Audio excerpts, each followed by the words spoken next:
Okay, y'all set? Yeah, we're Thank done. you. Okay. Yeah, review for the test. Let's just run over some of the things. We start off again looking at the big picture items. You know that you have, during the class period, that's when the test is going to turn on. So you have to take it during the class period. Hamza, if that's going to be a problem, you need to tell me today. Anybody else who's not going to be here today, because Chloe's not here so far, you need to tell me today so that I could schedule that at a different time for you. Otherwise, I'm assuming you can take it from the start of the class on Friday until the end of the class on Friday. That is the electronic part. There's also a written part, which I will be passing out. Same as always, let's not have big ugly crossouts. Let's have margins. Let's have a good heading on there. Let's have all the things that don't lose silly points. You know what's going to be on there. You know there's going to be the land, power, and religion examples. You know there's going to be the date. You know you have to know up to 16 presidents for this one. I say one more time, you do not need to know the 11 Confederate states for this test. You will need to know the 11 Confederate states for the next test. The only one I'm interested in your knowing right now is South Carolina leaving first. You need to know one of the Confederate states. That's it for the test on Friday. Okay, do you have a question, Dan? Okay. All right, the first thing we talked about this time around was Japan. And before I get going on this, remember, it's a good idea, mark in your notebook when you start material for the next test. So switch to a different page, make a note, that's great. Again, this is the time period to look through your notes, make sure everything is complete, accurate, thorough, not the time to retake all the notes. So we talked about that special kind of feudalism in Japan, where the emperor was a god. So he didn't deal with the day-to-day running of the country. That was the military leader of Japan. That was the shogun. And down below, just like the feudal lords of Europe, they had people called daimyos, who were the lords, the people who ran certain areas of the country. And each of them had their warrior class below that they was a samurai. And the code of the samurai, or of course, most people were peasants. The code of the samurai was called bushido. And it demanded very strict discipline, following the orders of the Lord that had made them a samurai. And we talked about the luck that the Americans had when this little peasant boy, Nakahama Manjiro, got swept out to sea and was picked up by an American vessel. He was taught English by the captain, and so he was able to translate, help the Americans understand how to speak to the Japanese, because the Americans very much wanted to open trade negotiations with the Japanese. They are our closest big neighbor to the west. Matthew Perry, American naval officer, went over with some ships, asked for friendship, but the Japanese thought these guys are kind of savages, and the Japanese thought the Americans thought these guys are kind of savages back. It didn't really work out the first time around. The Japanese, being extremely polite, said, "We'd like to think about it," which really meant go away. But the Americans just took them literally at their word. When Matthew Perry returned, he brought all kinds of fabulous gifts. We talked about that, like the train they have at the zoo. They had this train they could run around on. And this was too much. The Japanese said, "Look, these people, we don't really care for them, but they would make a fierce enemy. The technology, they have these incredible ships, this train, these motors, these engines that they have. We better make a treaty with them." So trade was open. Abdul, do you have a question, buddy? Okay. All right. So trade is opened up between the United States and Japan. The reason we covered it is because we are the first Western power to open trade with Japan. Next thing that we talked about was educating women. And remember, originally they had their gender roles very crisply defined, going all the way back to ancient times, where it was simply reliant on the man had greater upper body strength than the woman. He could throw the spear further. And so he was assigned the job of being the warrior, going hunting. It had nothing to do, oh, and of course the woman also had to bear children so they could have another generation and survive into their old age. Yeah, buddy.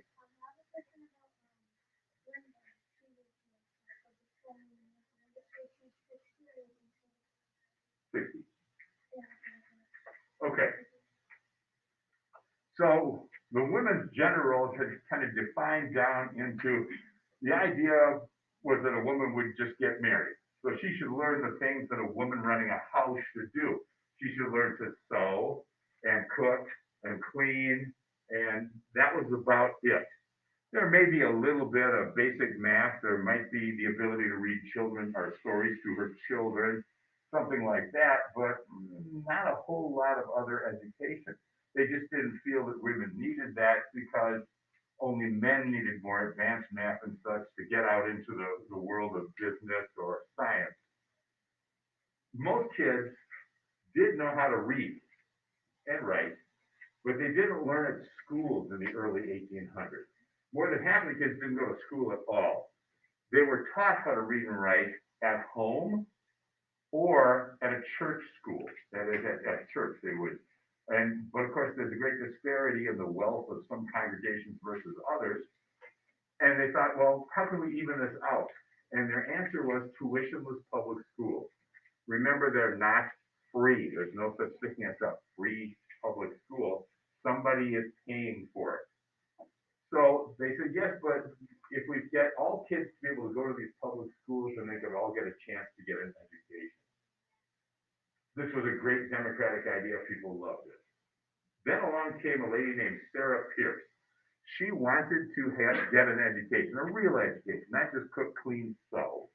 And she couldn't find a boys' school who would accept her. Well, she didn't want other girls to fall into the same trap, so she started a place called Litchfield Female Academy. She started a school just for girls. And they could go there, and as we said, originally the faculty were all men because those were the only people who were formally educated. But as the women graduated, as the girls graduated, she hired them back on as teachers so that the girls could have an example and show that women could be educated. So Litchfield was a great success. Then along came a lady named Mary Lyon. Hang on a second, so loud, yeah, buddy.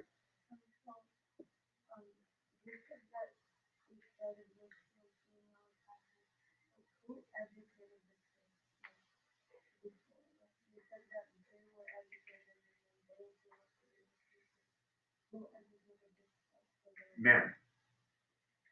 I didn't say the kids, I said the girls. Because the school was for girls, but originally they couldn't hire women teachers because there weren't educated women. So she hired regular men teachers that you'd hire at any other school. And then as the women graduated, as the girls grew up and had their education, she hired them back as teachers. Okay? All right, Mary Lyon wanted to have a college education. But again, she was having trouble finding a place. So she also started a school of her own, Mount Holyoke College, which is still operating today very successfully. It's still a women's school. And we mentioned that it was only in 1870, way back then, that they had their first African American graduate. So they were very open minded about, they just wanted to educate women. All right, William McGuffey wrote a series of eclectic readers. What does the word eclectic mean? Do you remember?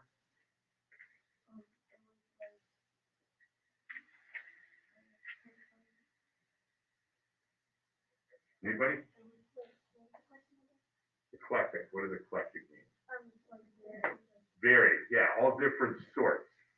So an eclectic reader has prose, poetry, short stories, a novel. It's got limericks. It's got all kinds of little things, a variety of different kinds of writing in it to expose the kids to. They all had morals. They all had obvious good guys, obvious bad guys. It was replacing the one text they used to use for all schooling, which was the Bible. We talked about life in the mills too. Now, what was happening with those people that were working in the factories? They had become sweatshops, and the people that worked in sweatshops are called wage slaves. Wage slaves are people that make so little money that they really can't afford to quit their job. These ladies were working 14 hours a day, 6 days a week. Everything was closed on Sundays for the Lord's days. The country was very overwhelmingly Christian, and that's the Christian holy day. So they said, oh boy, there's no way to quit the job because they can't find another job on Sunday. No other business is open to hire them. And it was so easy to find employees that if they left, they'd just be replaced. So they would lose their job if they walked off to try to find a job during the week. You have a question, hon? No, you have to. Okay. All right. Incidentally, they would work from the time they were 6 or 7 years old until they died. No such thing as retirement. That's a new concept, a concept for wealthy folks. All right, here we go. Politics and compromise. The next section we talked about the election of 1848, where Zachary Taylor was running as a Whig, and he was a war hero. Polk was right, he did want to be president. And so Zachary Taylor, who was a Louisiana slave owner, is running, and his vice presidential candidate is Millard Fillmore, a New York abolitionist. And these guys are trying to put together enough votes, take enough states so they can become president. They're running against a guy named Lewis Cass, a Democrat. Taylor wins. Cass is kind of a footnote in history. The only big thing you need to remember about him is he's the guy that introduced that idea of popular sovereignty.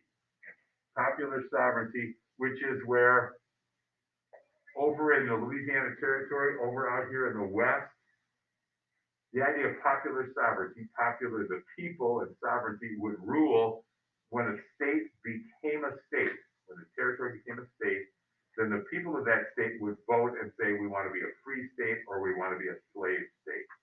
So it would take away the restriction from the Compromise of 1820, the Missouri Compromise. Zachary Taylor, yes ma'am. What was popular sovereignty again? Popular sovereignty is the idea that when a territory becomes a state, the people of that state vote whether or not to have slavery. Yes, ma'am. Who created popular sovereignty again? Lewis Cass.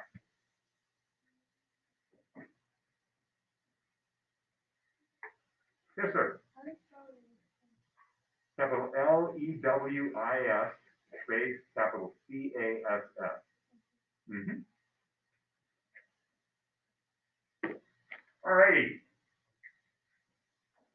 Now, Zachary Taylor didn't last very long. It was only a few months and Zachary Taylor was dead. And Millard Fillmore was another man who rose up from vice president to take over the presidency. Millard Fillmore becomes president number 13. They have the Compromise of 1850. They're still trying to figure out how can we settle this darn thing out in the West. And they keep bumping into problems. This was a big one because each side gave up something really, really big. And each side expected to get that benefit. For the people who were against slavery, the big thing was California came in as a free state.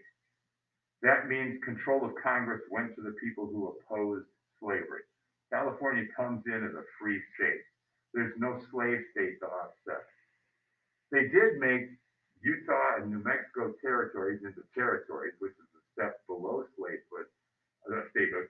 Both of those areas were pro-slavery, but they wouldn't get senators, they wouldn't get congressmen until they had a chance to become states later on. So that's what the people that were against slavery got. The people that were for slavery got an agreement that the Fugitive Slave Act would be enforced. Now, the Fugitive Slave Act was a law that said any escaped slave, anywhere in the country needs to be stopped and returned to his master down south. This would result in millions and millions and millions of dollars worth of slaves being returned back down south. There's one more part of the Compromise of 1850 I want to touch on, and that is in Washington, D.C., the anti-slavery people thought this is so disgusting. Here we have the capital of the United States, and you can see people being bought and sold on the streets. They managed to get it passed as part of this compromise that the slave trade would end in Washington, D.C. That is the buying and the selling. But the Southerners demanded and won that the slavery would still continue there. The Southerners could still have their slaves in D.C. Now, the big problem with the fugitive or with the compromise was that the people of the North refused to enforce the Fugitive Slave Act. The Northern politicians had agreed to it, but the people themselves just wouldn't capture the escaped slaves. As a result, the South thought that they had been lied to by the North. And there was more distrust. They thought, you just wanted control of Congress. So we gave you that, and you didn't give us anything in return, which is what in fact happened. Whether or not the Northern politicians were lying, I doubt it. They were trying to work out the best compromise, but the people they represented simply refused to go along. We talked about the publication of Uncle Tom's Cabin, a novel by Harriet Beecher Stowe, and she was someone who wrote a story about this kindly black slave older gentleman named Uncle Tom, who was just trying to get along, trying to work with everybody, trying to make life as happy as it could be for a slave. But his master was irresponsible, and Uncle Tom ended up being sold down south to a nasty man. So people felt sorry for him. And then we talked about the story of Eliza, the lady who escaped and ran on the ice chunks across the Ohio River, based on a true story, although slightly fictionalized in the novel. Novel had huge impact, sold hundreds of thousands of copies, was one of the reasons Britain never recognized the South during the Civil War. This was an amazingly important book. We talked about the election of 1852, where it was Franklin Pierce, who didn't even get chosen to represent the Democrats until the 49th ballot at the convention, versus Winfield Scott. And Winfield Scott never really wanted to be president. He kind of was drafted. Hey, we worked Zachary Taylor, the hero of the Mexican War, in here. Let's work Winfield Scott, the other hero, in. And Winfield Scott was just blown away. I think he took 4 states. It was such a disaster that the Whig Party died out. So the Whigs were gone. Yeah, buddy.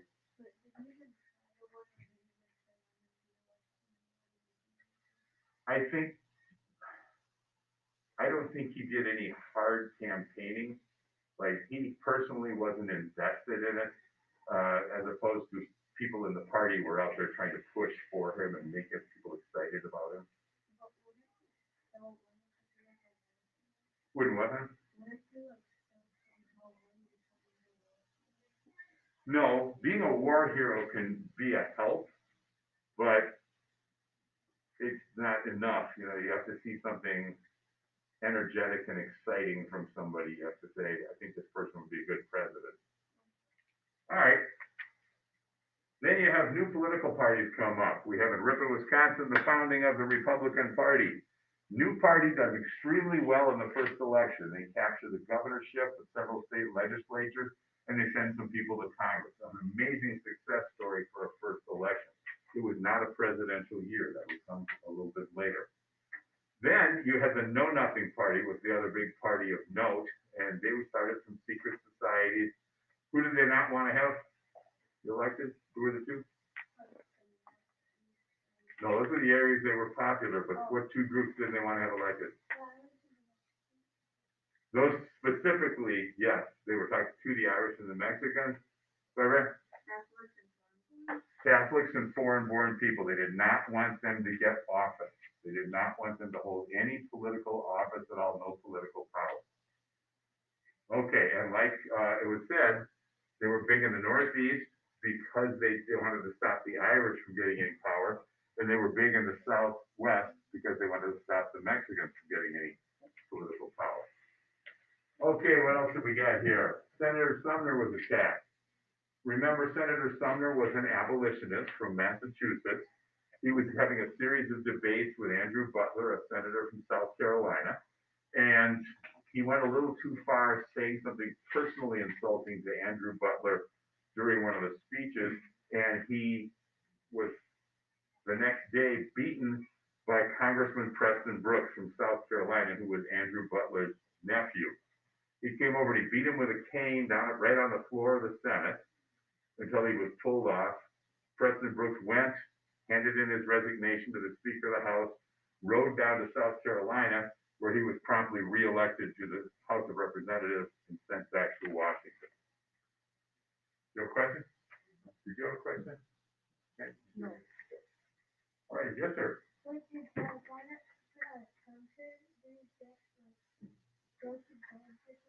He got lots of broken bones. He was unable to go to work for a year. Yes, ma'am. The 14th president was Franklin Pierce.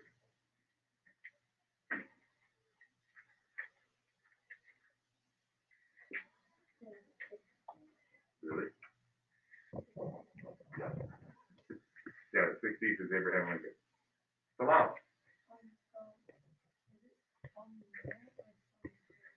Sumner. Sumner. Yes, ma'am.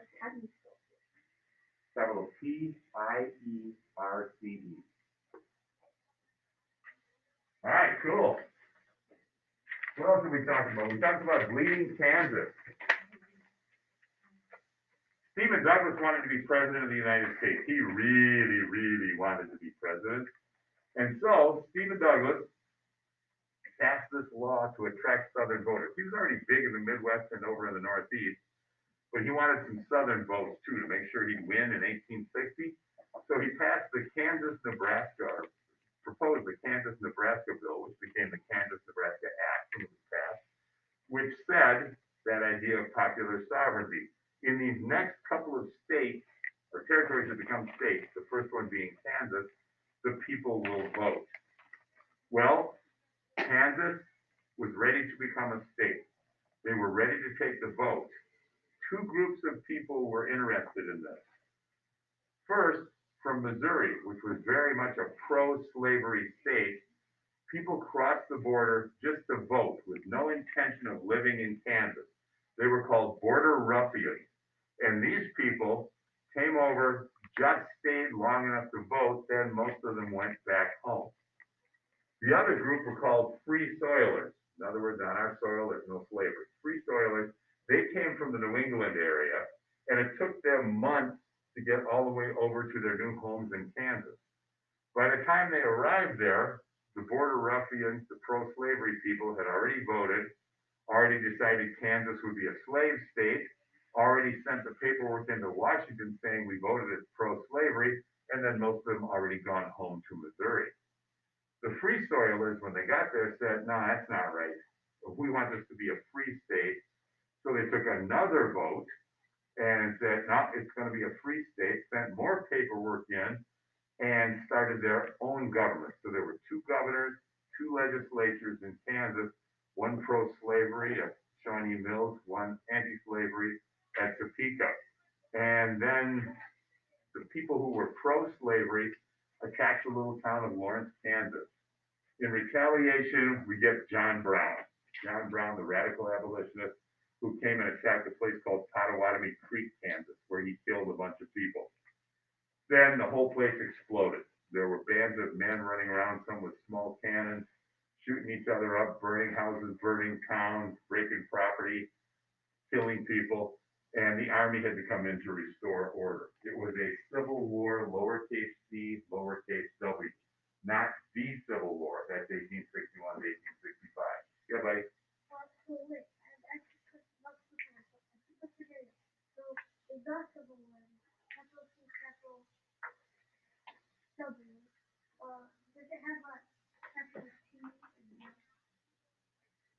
You do not need to. If it would be like a title of a book, The Civil War, then you do it. Other than that, you would just say lowercase t, then capital C, capital W. Salam?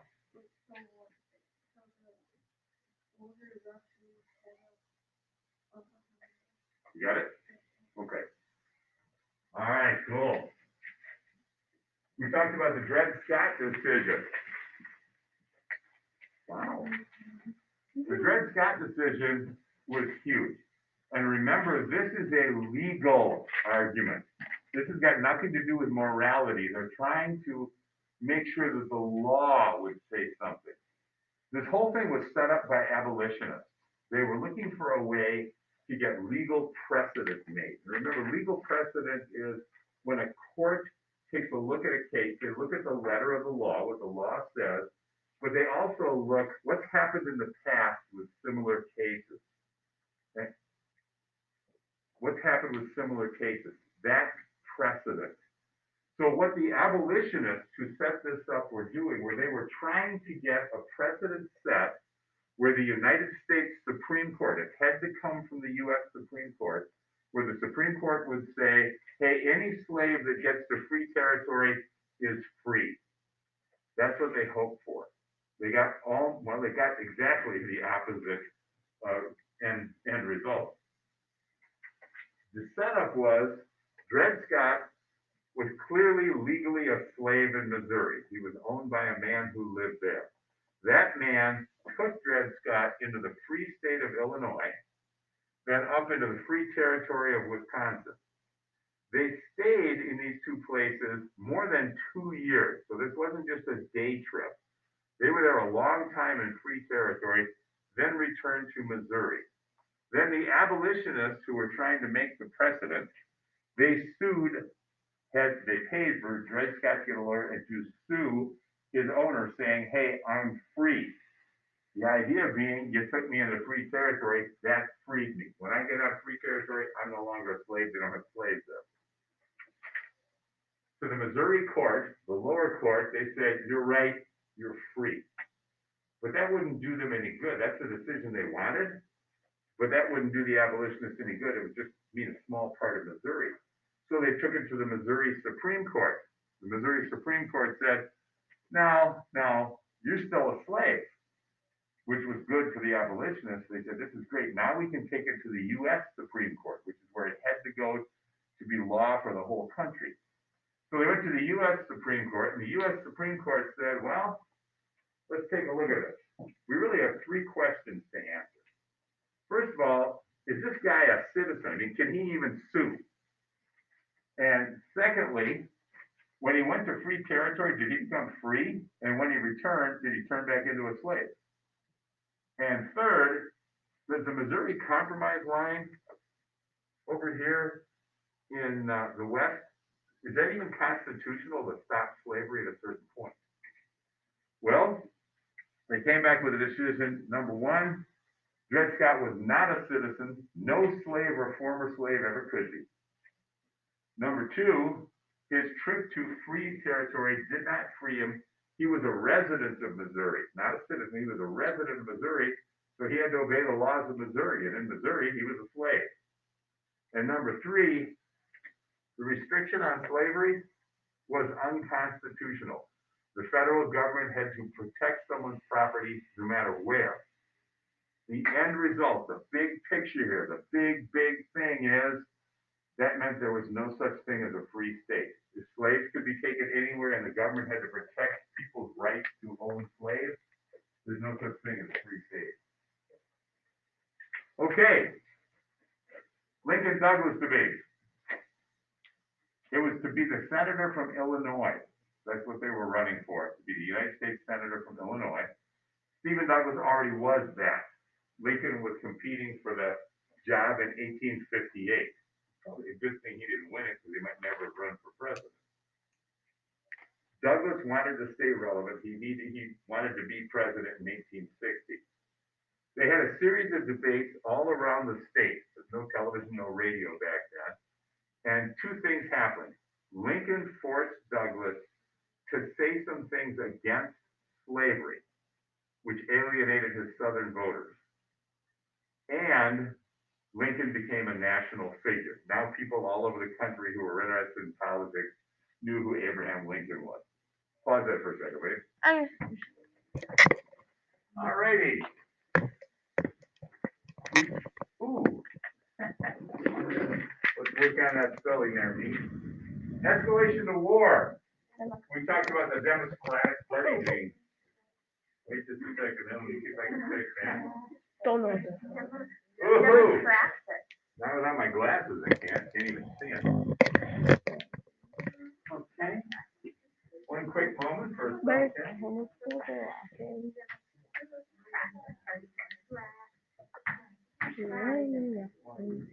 Okay. I miss you, Chloe. Cool, okay. The Democratic Party was torn. They'd all backed up behind Stephen Douglas.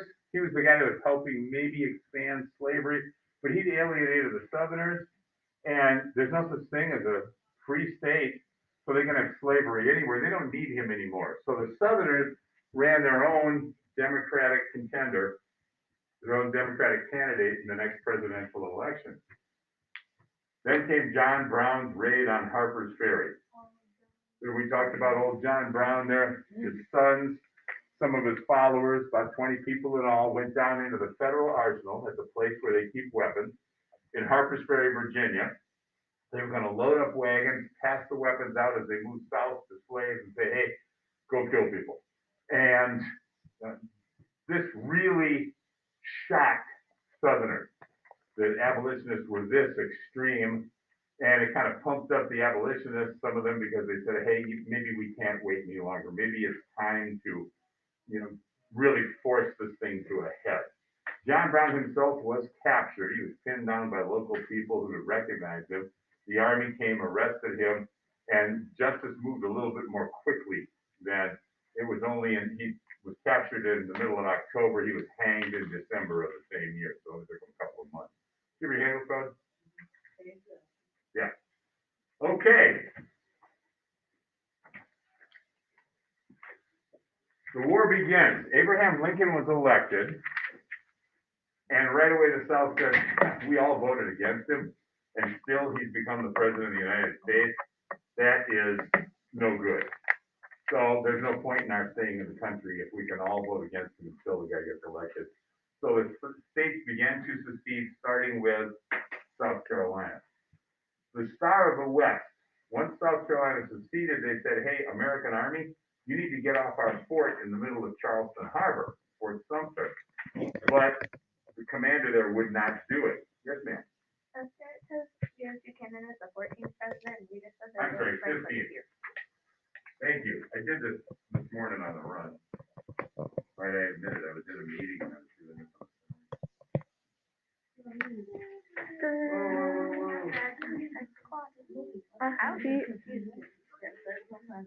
Hi, Chloe. No, that's wonderful. You caught that. Hi, Chloe. Hi, Chloe. I've got to do it. Hi, Chloe. No, I love it when you guys point out if there's a mistake, because I don't want other classes to see that. All right, so James Buchanan was elected 15th president, not 14th president.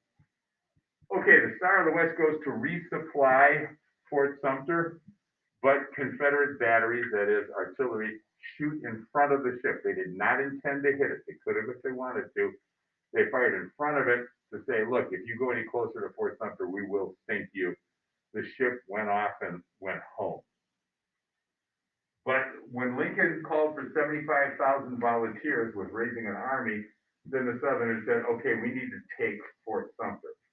So they opened the wars April 12, 1861. They fired on Fort Sumter. Lincoln was now in office, and it only took a day for them to blow it enough to pieces that the commander had to surrender it. Each side expected one battle. That's why they fought this war in large part. They didn't think this would be anything that would cost 4 years of time and $1.5 million lives and billions of dollars. That's not anything they ever dreamed of. They thought this would be a lovely day's excursion. They'd get their macho men together, they'd pound each other, and boom, somebody would win. Each side, of course, was sure it would be them. So loud.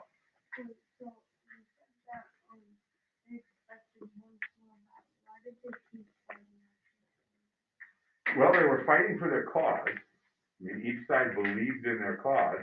The North first cause was to keep the country together, and the South was, of course, to become an independent nation. And they thought one battle would be enough for the other side to back up. First Bull Run, the Confederates defeated the North, but they hadn't done a great job of it. It was so disorganized, and the North didn't give up. So then what choice do they have? Give up themselves after they won a battle? No, they just slipped into a war. Once it starts, it just kept going. What's the definition of secession? Secession is the act of leaving an organization or association.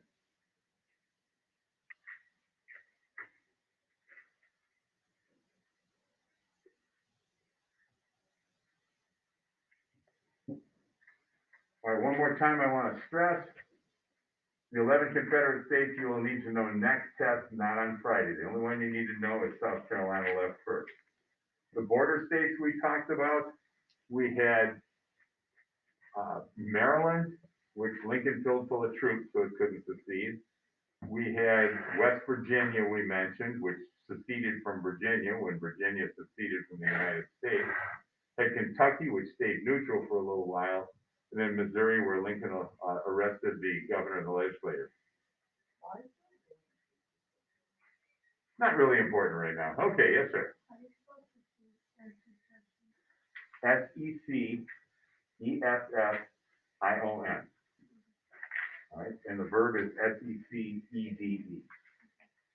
All righty, let's see. We talked about how the two stacked up. I do want you to know the percentages of railroad miles.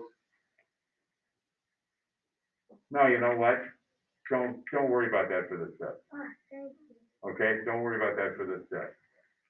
Just the idea of brother versus brother. Don't memorize all that stuff we talked about yesterday.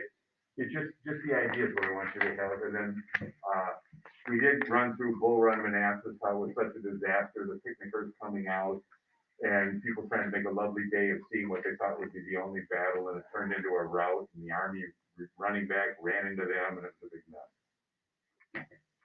Why did they just shoot the watchers? Because those were the people that they were fighting to defend. They're pretty much stuff. What? They got stuff. They actually captured a number of people, including some congressmen. Yeah.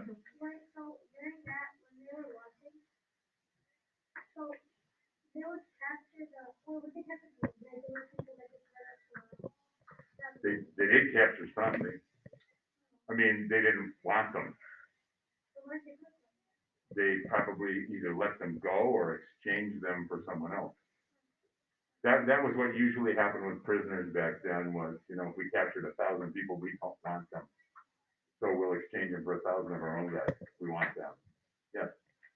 So for Maryland, Lincoln filled it with troops. You filled it with troops, not filled it with troops. Okay. Because if they seceded, they would be conquered, or If they seceded, there was already an army inside their borders. So it's not like they could really become part of the South. If they said, all right, we're part of this rebellion, they could say, okay, well, you're under martial law. What have they accomplished? Okay, let me see here. Do we have anything else? We're golden. All right? Hasta la vista, baby. You can set that up.